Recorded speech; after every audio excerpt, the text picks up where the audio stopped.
When I retire, I will have more time.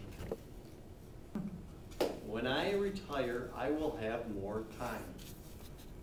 Show of hands, people that have thought that before.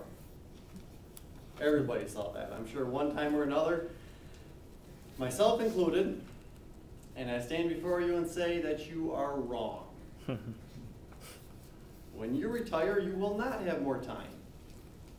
Give you an illustration. Each week at 12:01 a.m.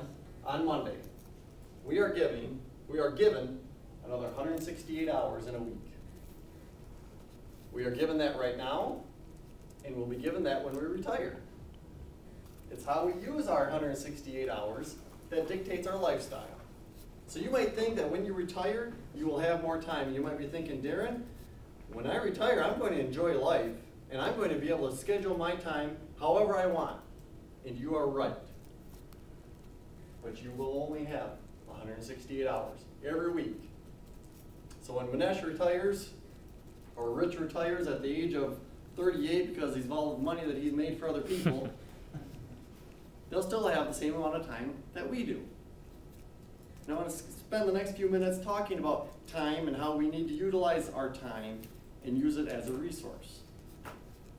I talked at my last speech about water and how it's a valuable resource and how we should not waste it. And 24 hours ago, I think the people in Kalamazoo thought they had a lot of water. Now they got a lot of oily water. We need to utilize our time as well because it is a resource. Give you another example. Give you an idea of how much time you might actually have. 168 hours starts Monday morning. And you say, Darren, every week I have to go to work. Absolutely. And on minimum, we're going to spend 50 hours at our work between commute times and working. We have 118 hours. Jennifer's sitting there thinking, I need at least 7 hours of sleep or I am a bear.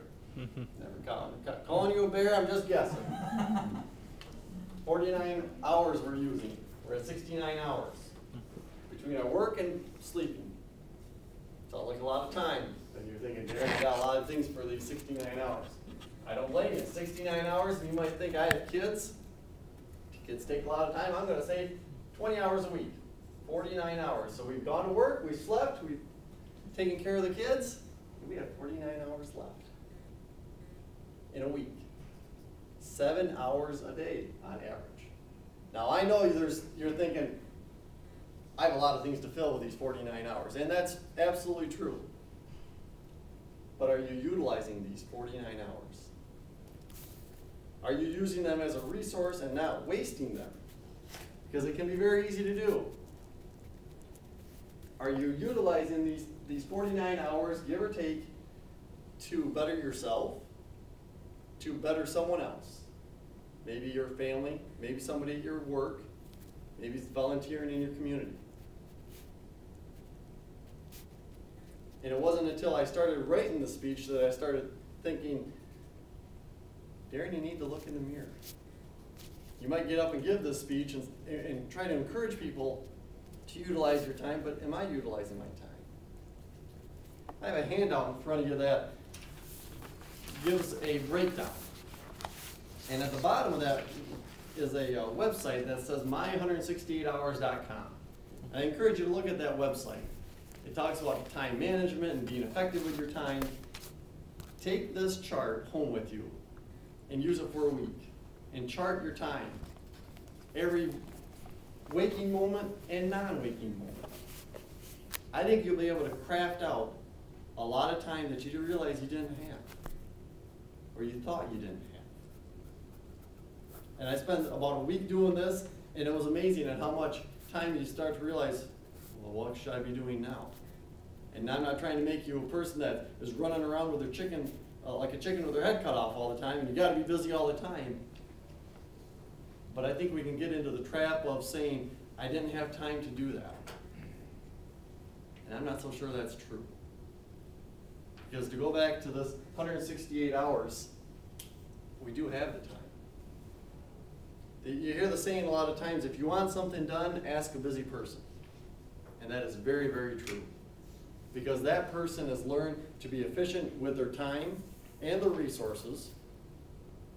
they've learned to manage their time, and you know that you can ask that person to do something, and they're going to return a quality product. I encourage you all to try to be that person, that someone knows that they can turn to, even though they know you're busy. They know that you have 2 kids and you work full-time and you volunteer, but they're still going to turn to you.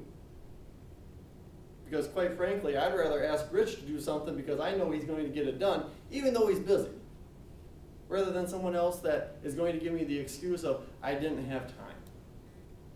And speaking of that phrase, I encourage you all to eliminate that from your vocabulary. Rather than saying, I didn't have time, which to me is a way of saying, I didn't feel like doing it, or I just didn't want to do it. Instead, just say, I didn't make it a priority. Because of the 168 hours that we do have, and we utilize to the best of our abilities, we have to prioritize. And you might have to be honest and say, it wasn't a priority. You have the time, but you also have to prioritize. I encourage you to take this worksheet, take it home with you, craft out those hours that you can utilize to volunteer with someone else, volunteer with an organization, help someone else out at your home, in your community, in your job. I think you'll find that you do have more time than you realize. I heard a coworker say the other day that when I retire, I'll look into volunteering. Well, she's 20 years away from retiring. So those 20 years are going to go by, and she'll keep pushing it off and pushing it off. And you know what happens in retirement? You're going to push it off some more. Take action right now. Utilize your time to better yourself, to better people around you.